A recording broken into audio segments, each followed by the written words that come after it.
Hi!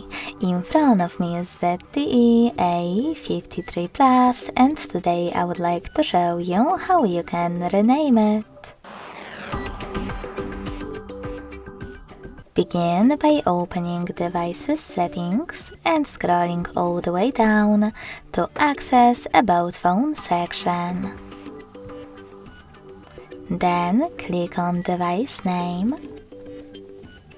and type in wherever you want to. I will go with Sunny. When you're done, hit OK in Device Name pop-up. And then also OK in the other one, this time About Visibility. So when I do that, as you can see, name of my ZTE has changed.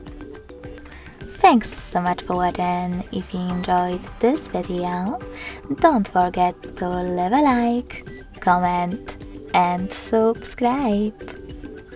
Bye!